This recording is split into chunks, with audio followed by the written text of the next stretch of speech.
anaknya akhirnya mengerti bahwa bukan kesalahan ayahnya tidak menabung, tapi tabungannya dirampok oleh kebijakan Uni Baslawi.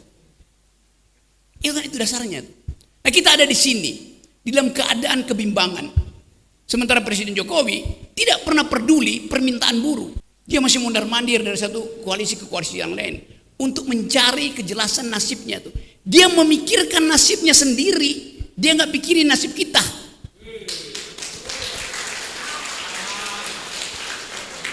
Itu bajingan yang tolol. Kalau dia bajingan pinter, dia mau terima berdebat dengan Jumhur Hidayat. Kenapa? Mengapa Anda berspekulasi bahwa presidennya nggak mampu untuk mencabut? Kenapa sih wakil presidennya?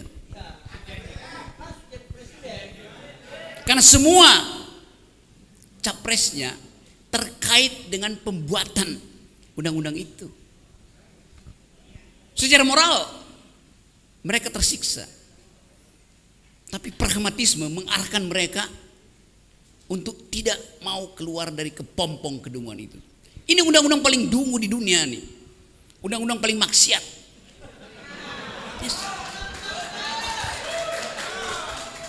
Jadi tidak ada orang yang akan mencabut undang-undang itu kecuali mereka yang disolimi oleh undang-undang itu. Siapa yang memimpin pergerakan untuk menghalangi buruh disiksa oleh undang-undang itu? Dia yang akan memimpin people power. Jadi undang-undang itu hanya mungkin dicabut kalau pada akhirnya ada gerakan massa. Gerakan massa tidak dipimpin oleh presiden, tidak dipimpin oleh wakil presiden, tapi dipimpin oleh Jumhur Hidayat.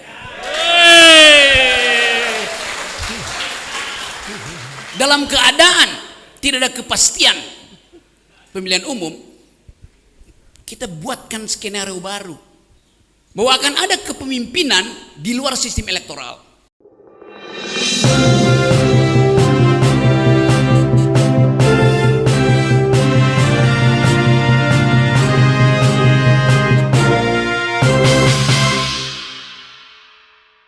Tapi kami dari DPC sekali lagi mengucapkan terima kasih, ini di luar ekspektasi kita karena tadinya kita mau konsep diskusi segala macam, ternyata Bung Jumhur banyak elemen yang datang, kita sifatnya motivasi, termasuk saya sebagai moderator atau tim keeper harus berubah juga nih, berubah konsep itu.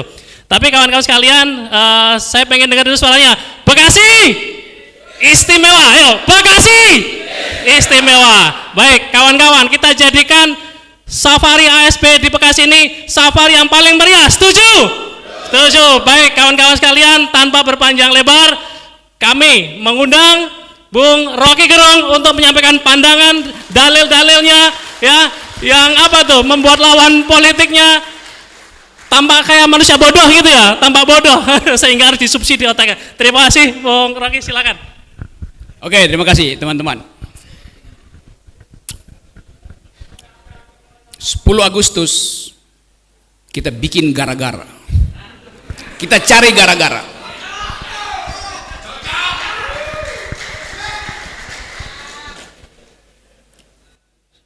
Seluruh kesempatan untuk diskusi sudah kita lalui.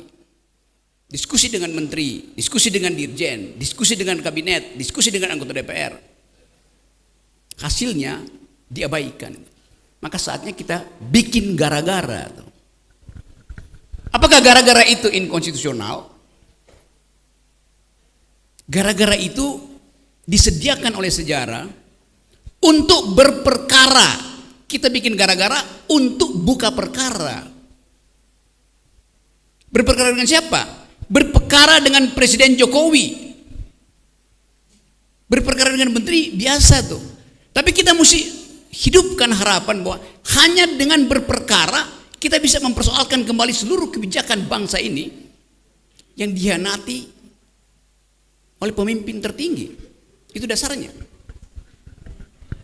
Jadi semua kegelisahan kita karena kita tidak tahu siapa yang mesti kita arahkan untuk berperkara. Pada akhirnya begitu.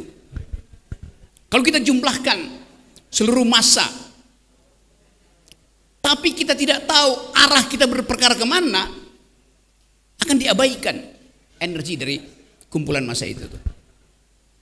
Jadi sekali lagi, ini konsolidasi bukan sekedar upaya untuk merawat kebersamaan yang memang udah ada, tapi konsolidasi untuk mengarahkan musuh dari buruh itu siapa. Secara ideologis musuh dari buruh adalah para kapitalis itu. Tetapi siapa yang menghalangi buruh berkelahi dengan kapitalis? Ya kekuasaan yang menghalangi itu. Seluruh sejarah perburuan dunia adalah konfrontasi, artinya proletar dengan kapitalis, antara buruh dan pemilik modal. Lalu konfrontasi itu dibikin lembek oleh kekuasaan. Melalui apa? Melalui regulasi. Jadi regulasi itu adalah upaya untuk menghalangi konfrontasi historis antara pekerja dan majikan. Itu dasarnya. Jadi bagian itu kita endapkan dulu tuh. Yang kita sebut regulasi hari ini, itulah omnibus law di bidang perburuan. Kemarin di bidang kesehatan dibikin, nanti di bidang pendidikan tuh. Jadi seluruh hal yang pernah diucapkan oleh Jokowi yang disebut sebagai revolusi mental berhenti karena dia tidak ingin ada konfrontasi antara mereka yang ditindas dan mereka yang penindas itu. Manusia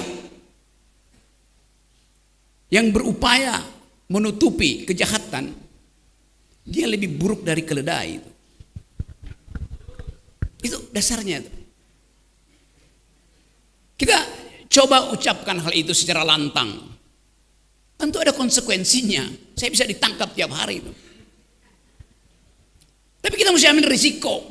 Kalau kita ingin ada perubahan, satu kali dalam sejarah buruh di tahun 2023 pernah membuat perubahan. Langkah itu yang akan kita tempuh 10 Agustus nanti itu. Apa bukti-bukti itu? Saya coba kasih beberapa cerita kecil ya. Satu waktu saya turun di Bandara Banyuwangi, Jawa Timur. Saya mau kasih kuliah di Jember. Seorang buruh sawit dari Sumatera halangi saya. Bung, saya mau bicara. Tadinya saya pikir dia intel. Dia bilang, saya pekerja perkebunan. Oke Pak. Sambil gemetar, dia bilang, saya mau ceritakan sesuatu.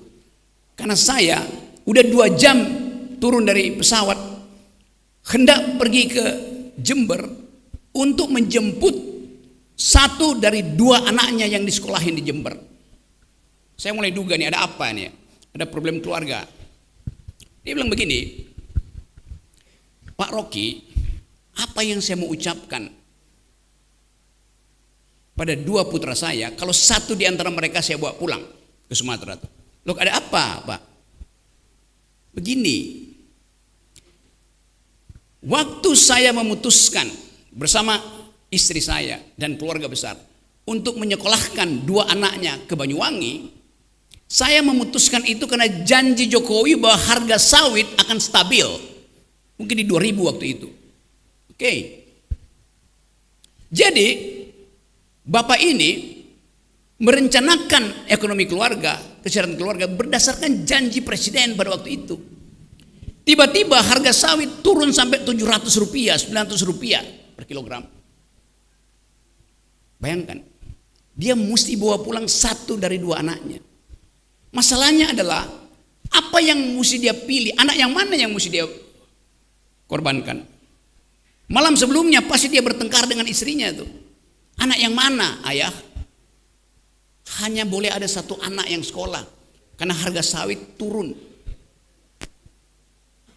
Lebih lanjut ada pertanyaan, kalau anak yang 1 itu diambil dibawa pulang ke Sumatera, apa kata teman-temannya? Narkoba,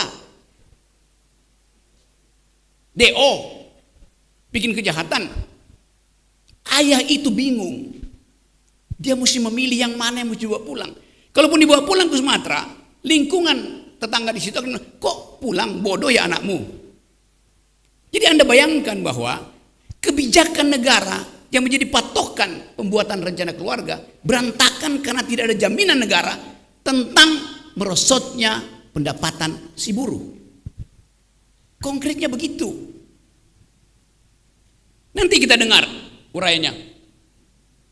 Pasti Jokowi akan bilang, harga sawit turun karena permintaan dunia berhenti. Oleh karena itu, salah sendiri Pak petani. Kenapa nggak menduga bahwa permintaan dunia akan berhenti? Dia mau salahkan si petani itu. Padahal dia yang janji bahwa harga akan stabil. Dan dengan kondisi itu, sang petani sawit mampu membayangkan masa depan anaknya. 2 tahun kemudian dia akan jadi manajer. 3 tahun kemudian dia akan jadi pemimpin perusahaan. Mimpi seorang buruh tani di Sumatera dibatalkan oleh ketidakkonsistenan Presiden Jokowi. Logika itu yang mesti kita pakai. Hal yang sama sekarang berlaku pada pegawai-pegawai tinggi, manajer-manajer di sepanjang Tamrin, yang juga berharap bahwa setelah dia pensiun, dia masih bisa mensekolahkan anak-anaknya tuh. Karena dia akan dapat 1 miliar. Sekarang dengan 25 juta, mungkin ada anak yang belum kawin, dan dia janjikan pada waktu itu, kamu nak akan menikah setelah ayah pensiun, karena ayah punya 1 miliar. Sekarang dia cuma dapat 25 juta tuh. Mau bikin di mana pernikahannya tuh? Anaknya akan tagih. Ayah mana uangnya? Saya mau menikah sekarang tuh. Tunggu 10 Agustus. Kata ayahnya tuh. Anaknya akhirnya mengerti bahwa bukan kesalahan ayahnya tidak menabung, tapi tabungannya dirampok oleh kebijakan Uni Baslawi. Itu dasarnya. Nah, kita ada di sini di dalam keadaan kebimbangan. Sementara Presiden Jokowi tidak pernah peduli permintaan buruh. Dia berupaya untuk menunda pemilu karena dia belum dapat kesepakatan dari ketua-ketua partai. Siapa yang akan melindungi dia ketika dia lengser? Apakah Ganjar mau lindungi dia? Apakah Prabowo mau lindungi dia? Apakah Anies mau lindungi dia?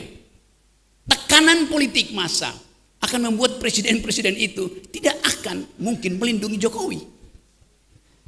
Begitu Jokowi kehilangan kekuasaannya, dia jadi rakyat biasa. Gak ada yang peduli nanti. Tetapi ambisi Jokowi adalah mempertahankan legasinya. Dia masih pergi ke Cina buat nawarin IKN. Dia masih mondar-mandir dari satu koalisi ke koalisi yang lain untuk mencari kejelasan nasibnya tuh. Dia memikirkan nasibnya sendiri, dia nggak pikirin nasib kita.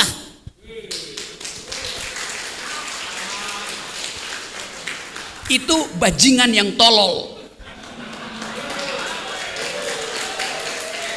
Kalau dia bajingan pinter, dia mau terima berdebat dengan Jumhur Hidayat. Tapi bajingan tolol itu sekaligus bajingan yang pengecut. Ajaib, bajingan tapi pengecut itu. Jadi teman-teman, kita harus lantangkan ini. Saya percaya bahwa 10 Agustus nanti akan ada kemacetan di jalan tol. Bukan saya percaya, saya inginkan. Lebih baik macet di jalan tol daripada macet di jalan pikiran.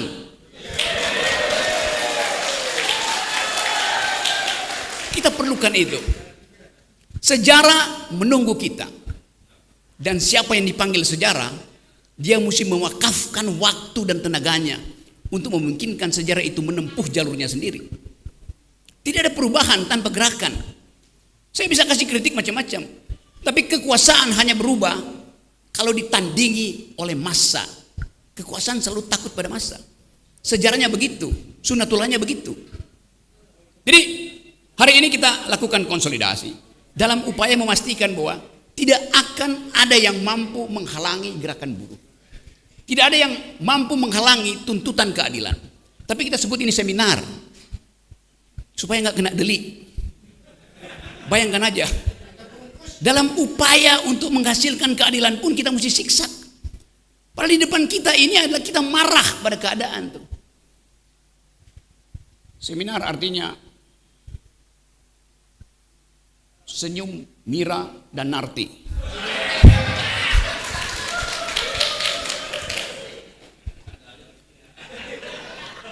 Karena kita marah sambil tersenyum.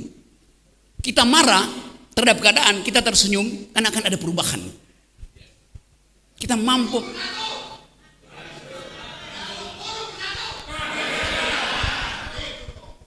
Jadi teman-teman, masih ada waktu. Yang terakhir, di ujung analisis kita, di ujung intuisi politik kita mesti bertanya, pemilu jalan apa tidak? Sama, saya berpikir juga tidak. Tetapi kita menghendaki perubahan politik. Jadi, kalau pemilu terhalang oleh ambisi presiden sendiri, pemilu ini akan batal karena ambisi presiden belum maksimal tuh. Apa yang kita lakukan? People power. Dan people power itu dimulai dari Agustus. Jadi kita buka pintu itu tuh. Bahwa Anda akan disalib oleh mereka yang menunggu di tikungan, nggak ada soal. Karena sejarah akan kembali meluruskan jalan Anda tuh.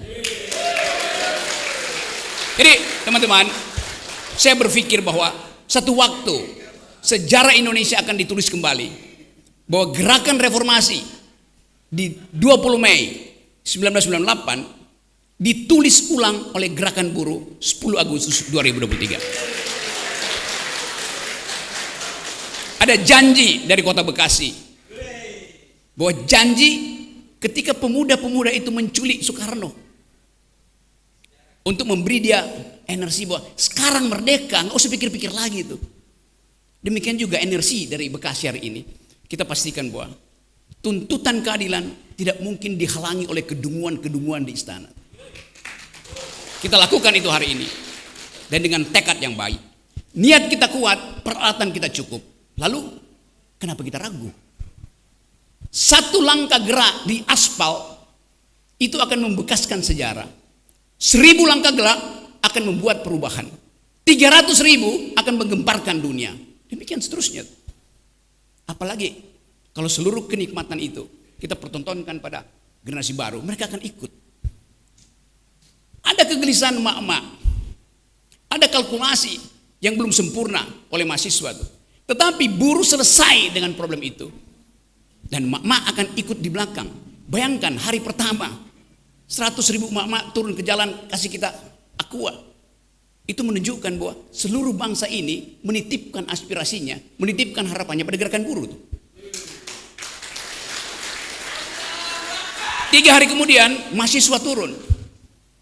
Hari keempat, pas saya pastikan 10.000 profesor akan turun ke jalan karena mereka malu melihat buruh bertanding sendiri.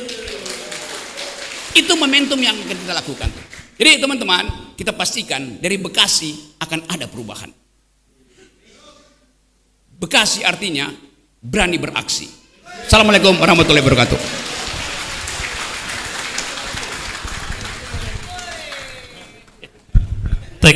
Thank you Bung Rocky. Masih ada waktu sedikit. Kawan-kawan ada yang ingin bertanya nggak? 1 atau 2 orang aja ya, tapi ya. Ada yang ingin bertanya nggak? Ngomong ada Bung Rocky nih. Bung Daeng, kata Bung Rocky dalam berpolitik nggak perlu sopan santun, karena sopan santun dalam berpolitik adalah kemunafikan, betul ya. Ada nggak yang bertanya? Oke, silakan. Monggo ke depan Pak Saud. Ya.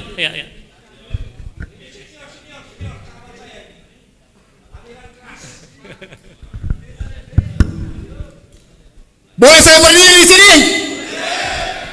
Buruh bersatu. Jangan di sini aja. Oh. Nanti saya kepleset. Tidak apa-apa.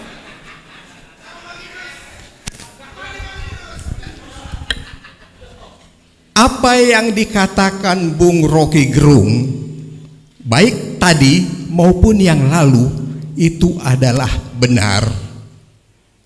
Jalan pikiran jangan kalian pusingkan, karena kalau kalian pusing dengan jalan pikiran yang kalian pilih, maka kalian tidak membuat perubahan. Buktikan buruh bersatu. Kurang kencang, buruh bersatu. Tak bisa dikalahkan. Di mana ada pemerintahan di dunia ini yang bisa menang dengan gerakan buruh? Hanya buruh yang macet pikirannya seperti Bung Rocky Gerung, maka pemerintah itu berleha-leha dengan keinginannya, dan kalian akan hidup dari UMP ke UMP ke UMP. Jadi saya juga tidak mau hidup dengan UMP. Saya tidak hidup dengan pensiun Tuhan, karena anak-anak saya pernah saya beri pendidikan. Tapi seharusnya saya memiliki negara, saya hidup dari pensiun saya.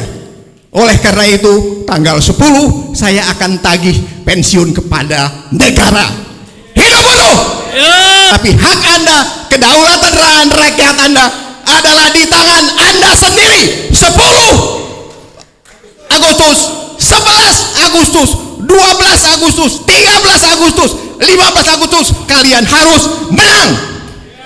Hidup Pak Saud. Oke, terima kasih. Ada nggak lagi kawan-kawan yang ingin bertanya? Teman-teman yang Bekasi? Kawan-kawan perempuan? Ada lagi? Kalau nggak ada, kita akan akhiri dengan ini, pernyataan sikap bareng-bareng, mumpung masih komplit nih. Ada nggak yang ingin menyampaikan? Intinya akal sehat harus menang, setuju? Oke, Bung Nur, langsung pernyataan sikap aja. Sudah tidak ada yang bertanya? Ada? Ada yang mau bertanya? Oh boleh, silakan. Satu ya. Oke. Ke depan.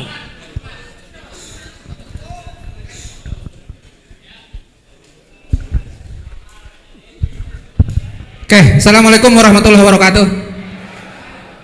Karena tadi berbicara ada sedikit unsur politisnya, saya mau tanya Bung Rocky Gerung. Kira-kira kalau capres, saya nggak tanya capres, cawapresnya yang mampu mencabut omnibus law itu siapa gitu? Kira-kira gambaran Rocky Gerung siapa gitu? Itu. Assalamualaikum warahmatullahi wabarakatuh.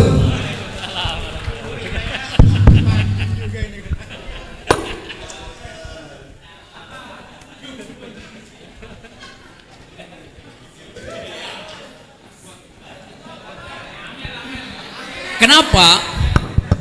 Mengapa Anda berspekulasi bahwa presidennya nggak mampu untuk mencabut? Kenapa sih wakil presidennya? Karena semua capresnya terkait dengan pembuatan undang-undang itu.